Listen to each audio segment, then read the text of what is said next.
Breakup के बाद वो तुम्हारी सबसे बड़ी दुश्मन बन जाएगी और जो भी लड़का रिलेशनशिप में आता है उसको इस चीज का ध्यान रखना होगा। इस सच को कोई नहीं बताता क्योंकि ये सच काफी कड़वा है और लोग डरते हैं ये चीज बोलने से।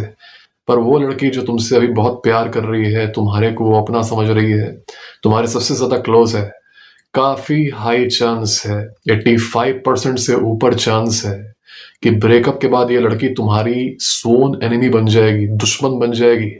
और ये तुमसे इतना हेट करेगी, इतना हेट करेगी कि she can actually go to certain lengths to harm you. ये स्पेशली तब होगा जब तुमने ब्रेकअप के बाद हाथ पैर नहीं जोड़ा और सिंपिंग नहीं की, क्योंकि सिंपिंग ना करने से और ना गिड़गिड़ाने से लास्ट मोमेंट पे भी जाके लड़की का ईगो हर्ट हो जाता है और लड़की का पूरा जो पैराडाइम होता है वो ब्रेक हो जाता है। क्योंकि in general she is used to men who beg, who plead, who are desperate, who are thirsty. तुम ब्रेकअप के टाइम पे मान लो रिलेशनशिप भर तुम वीक रहे, तुम सिंप रहे, पर ब्रेकअप के टाइम पे जैसी लड़की बोलती है okay let's breakup, I don't want to be with you, और तुम कह देते हो बस ओके, तुम उस लास्ट मोमेंट पे उसका पूरा पैराडाइम ब्रेक कर देते हो। वो सोच रही थी कि तुम वीक हो, तुम कमजोर हो, तो गिड़गिड़ाओगे, तुम लास्ट में एकदम ब्रेक कर देते हो, अरे यार मैंने तो सोचा था ये वीक है, व्हाट द हेल।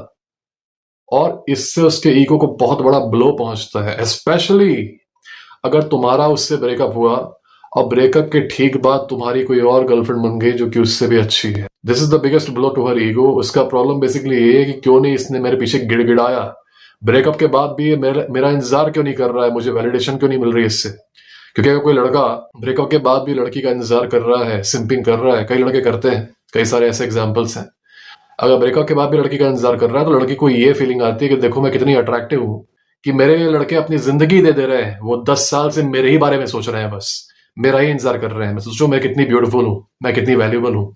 अगर तुम ऐसा नहीं करते हो तो यार डीलिंग अप लो टू हरी को। दूसरा रीजन ये है कि उसको अपने डिसीजन को हमेशा रैशनलाइज करना रहता है ताकि वो दिमाग में उसके एक्सप्लेनेशन के हिसाब से उसकी गलती ना लगे। तो अगर ब्रेकअप उसने ही किया है अट्रैक्शन लूज करके, तब भी अगर वो अपने दिमाग में ये सोचेगी कि नहीं मैंने खुद ब्रेकअप किया है because of my own reasons, तो उससे अकाउंटेबिलिटी लेना पड़ेगा। और यू नो अकाउंटेबिलिटी, तो what she does is she retrospectively rewrites the memories in her own brain. She does not say fake stuff. She actually rewrites the memories in her own brain, जिसमें तुम्हारी खुद की relationship में जो अच्छी चीजें हुई थी वो उसके मेमोरी से गायब हो जाती हैं और सिर्फ उसको बुरी चीजें याद रहती हैं। एंड इन वर्स्ट केसेस उसके दिमाग में न्यू मेमोरीज आ जाती हैं, मतलब जो बुरी चीजें नहीं भी हुई थी रिलेशनशिप में वो भी उसको याद आने लगती हैं कि अरे ये हुआ था, उसने मुझे ऐसे किया था, वैसे किया था। तभी तुम देखते हो कि कई बार रिलेशनशिप्स खत्म होने के बाद लड़कों की तरफ जब फॉल्स एक्यूजेशंस आते हैं लड़की की तरफ से, तो लड़की काफी कन्विंसिंग तरीके से बात करती है। ऐसा इसलिए है क्योंकि लड़की के दिमाग में she actually remembers something bad happened to हर।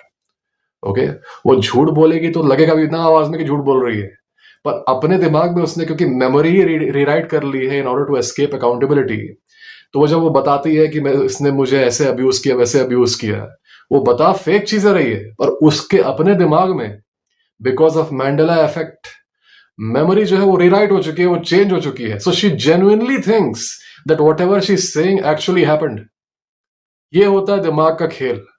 और लड़के सोचते हैं कि यार ये अचानक से ऐसे कैसे बोल रही है। It's all a game of number 1 hurt ego and number 2 rationalisation hamster. Okay, number 1 उसको ईगो कैसे हर्ट हो गया, कैसे इसने गिड़गिड़ाया नहीं, और नंबर 2 मुझे रैशनलाइज करना है कि इसने कुछ गलत किया था इसलिए मुझे ब्रेकअप करना पड़ा, ये मेरी गलती नहीं है। ओके, मैं इसको छोड़ के नहीं गई, इसने मुझे मजबूर किया है। तो in worst cases what will happen is even the positive things you did for her they will turn into negative things somehow. उसके मेमोरीज में वो नेगेटिव चीजें बन जाएंगी। कुछ ऐसी चीजें जो तुमने की ही नहीं थी वो उसकी मेमोरीज में आ जाएंगी। कुछ ऐसी चीजें जो कि हुई थी न्यूट्रल, ना अच्छी थी ना बुरी थी, now in retrospect she will see those things as negative and turn them into a negative thing. और अब वो उसी बायस से देख रही है अपने पास्ट को कि this guy was a bad person, abuser, ये वो। इसलिए तुम पाओगे a lot of fake accusations come years after a relationship ends, not right after a relationship ends.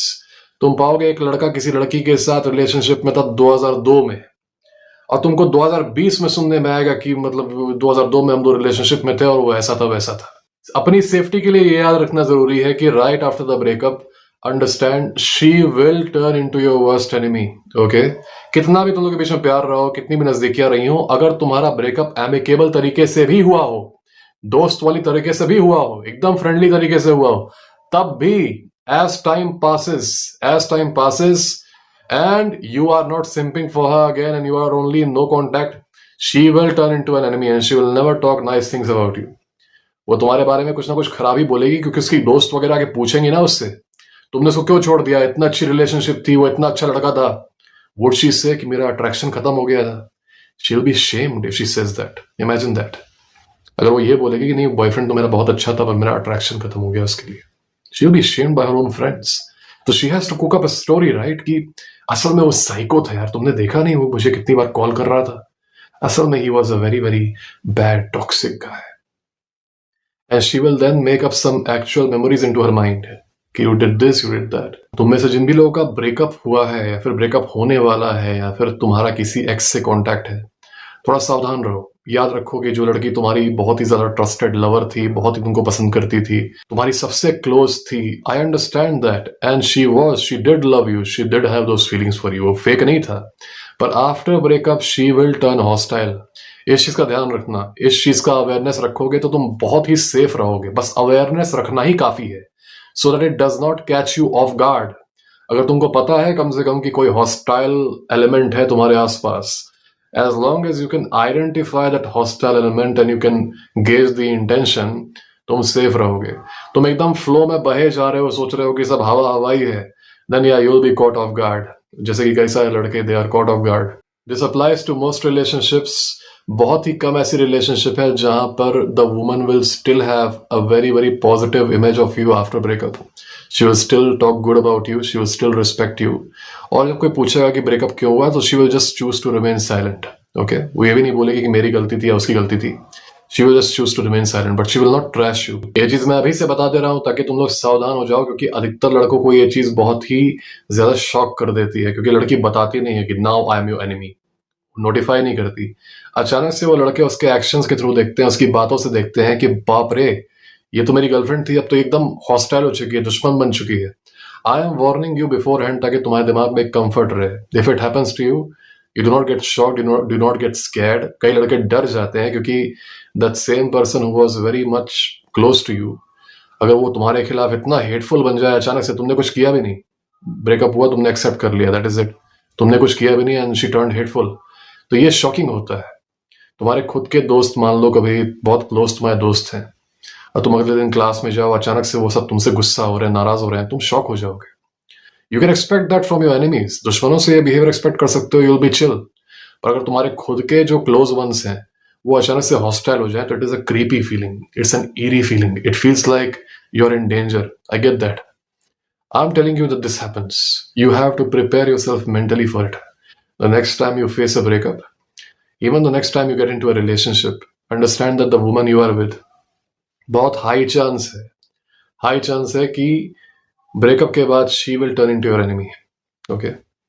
और ऐसी बहुत सारी लड़कियां हैं, बहुत कम है पर है, कि ब्रेकअप के बाद भी वो तुम्हारे बारे में बहुत अच्छी बातें करेंगी। इन मोस्ट ब्रेकअप्स यही होगा, तुम टीवी वगैरह में भी देखते हो, I hate my ex, it's a very very normal thing to say. Watch over yourselves, be very very careful, keep your eyes open. As long as you can anticipate threats, you will be more than prepared to handle them, don't worry about it. It is the surprise attack that destroys most of you. I hope you guys got some value from this video. अगर तुम्हें मुझसे कोई सवाल पूछना है, family problems, manipulation, relationship, masculinity, conflict, इन सब चीजों के बारे में, तो तुम मुझे क्वेश्चन पूछ सकते हो। मेरा इंस्टाग्राम, टेलीग्राम, ईमेल मेरे डिस्क्रिप्शन में भी है और मेरे बायो में भी है यूट्यूब के।